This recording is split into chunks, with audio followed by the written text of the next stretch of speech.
Hello po, good morning po mga kaibigan. Ito na naman po yung kaibigan nyo po, si Emil po ng EBL Cebu Motor Traders. Unang-una sa lahat, nagpapasalamat po tayo sa mga followers natin, sa mga subscribers po natin sa YouTube channel natin. Sa lahat po, ginigreet ko lang po kayo ng Happy Valentine's po sa inyong lahat. Happy Valentine's everyone po. So ngayon po mga kaibigan, yung sa mga nagtatanong po, yung address po natin is andito lang po tayo sa SRP Kansohong Talisay. So ayan, andito lang po kami sa may highway po talaga ng SRP. So makikita nyo po yung aming signage po, EBL Cebu Motor Traders. So madali lang po kaming hanapin. Kay EBL dyan po, front lang namin yung Island Pet Paradise. Ayan. So ngayon po mga kaibigan, mayroon lang po akong ipapakita po sa inyo na unit. Actually, ready for delivery. Itong unit natin is ito, mayroon lang tayong i-add on ito. Itong Suzuki Scram natin. Kulang lang to ng bumper, side rails, at saka yung kaniyang side rails, meaning yung battery protection niya, at saka yung kanyang stepboard. Yan, kulang lang nito ng stepboard. Tapos saka itong mayroon na po siyang linagyan na natin ng backseat. Yan, order to ni Sir John C. Durana. Ayan. At saka ito po mga KBL, yung unit natin, itong Suzuki Scram din natin na cat-eye. Ayan, complete recon unit to. May stepboard, yung backseat niya, ayan, yung backseat niya. Pero papasalamat ako kay Sir Jun Dulay, Sir Rodolfo Jun Dulay ng Marabuhok, Bohol.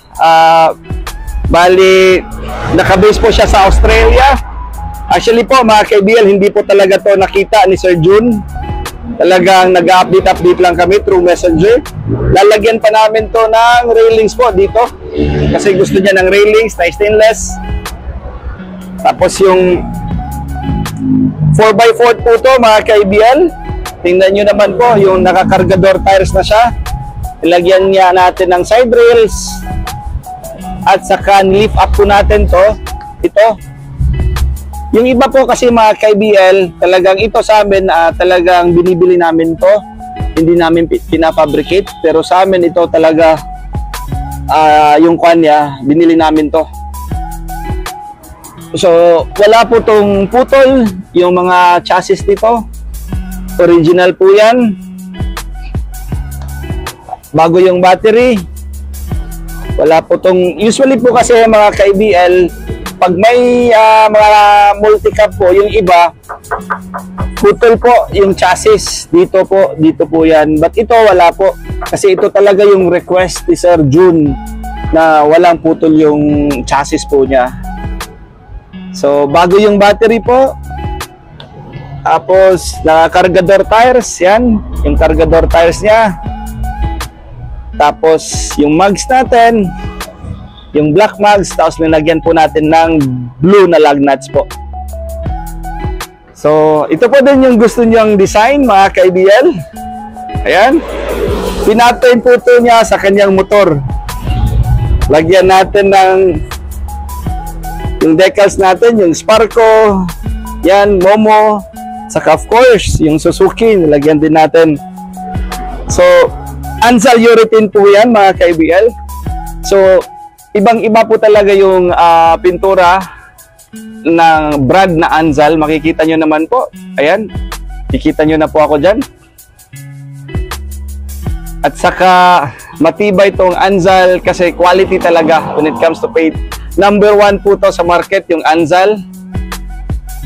So, ito po yung ginagamit natin. Tapos, ito po yung dashboard niya. Kulang na lang to, lalagyan natin to ng kanyang electric fan kasi nag-request si Sir June. Ayan, tapos yung ceiling namin. Tapos yung upholstery natin. Tapos lalagyan pa natin to ng rain visor po mga ka-IBL dito. Ito po ay 4x4 mga ka-IBL. Ayan.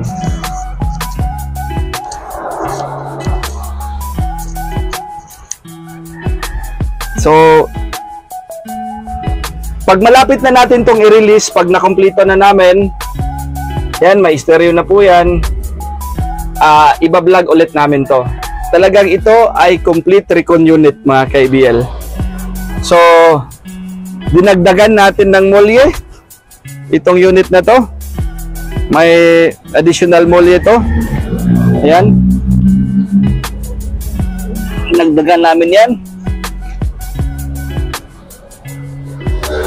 Ang ganda ng kulay, gustong-gusto ko yung kulay kasi yung favorite color ko is blue.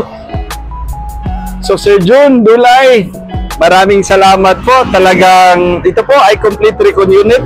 Pag sinasabi namin complete recon unit po mga ka-IBL, talagang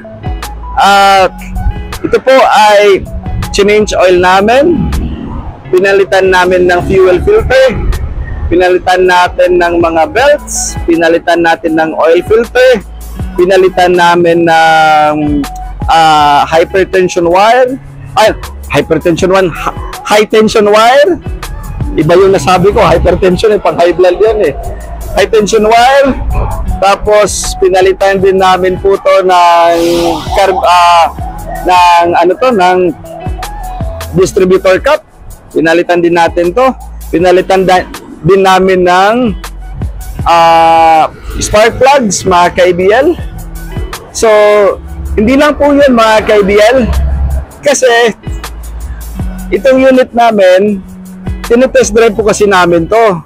So, pag may nakita kaming kakaiba, yun, pinapalitan din namin. Chinek namin yung brakes.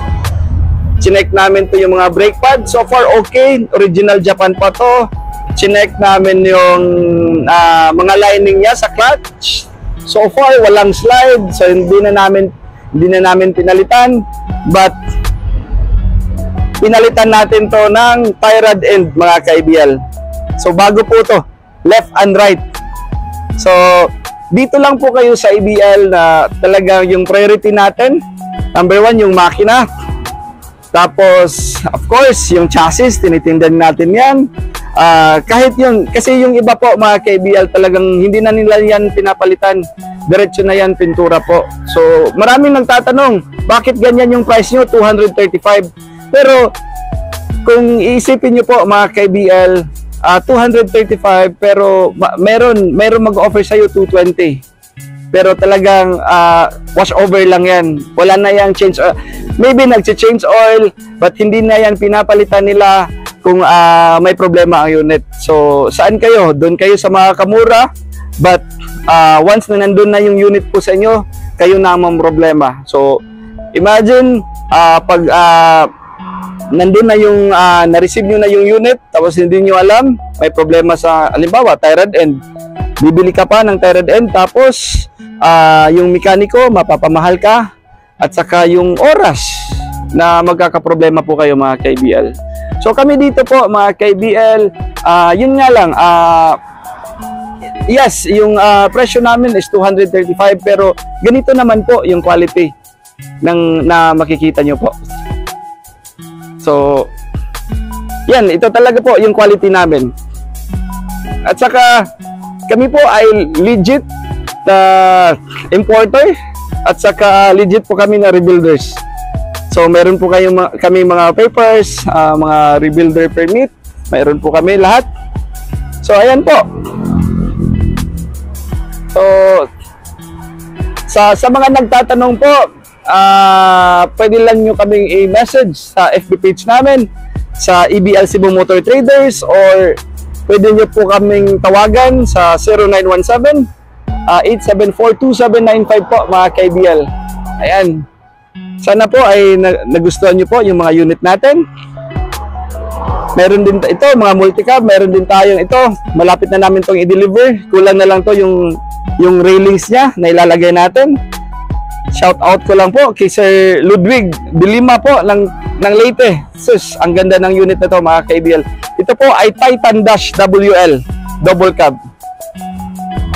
At saka ito po yung kay Sir Jojo Jose ng Kabangkalan. Yan, chine-check namin to.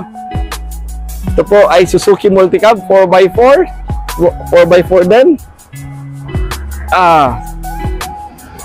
Gandang unit na to. Check lang namin para before namin ni-release bukas, okay na tong unit na to.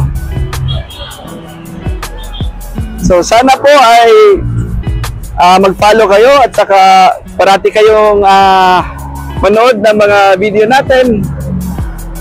So maraming salamat po. Yan, mayroon kami dito mga bongo. At saka itong Land Cruiser namin, po ito mga ka-ABL, ito po ay brand new po. Dubai version po ito mga ka-ABL. Saka yung elf natin na 4GG ito, mayroon na po itong Mera. Taga Negros Oriental din, taga Don Salvador po siya. Shout out ko lang po kay ma'am na nasa States po ngayon. Ayun, pakita natin ulit itong ating Suzuki Multicab.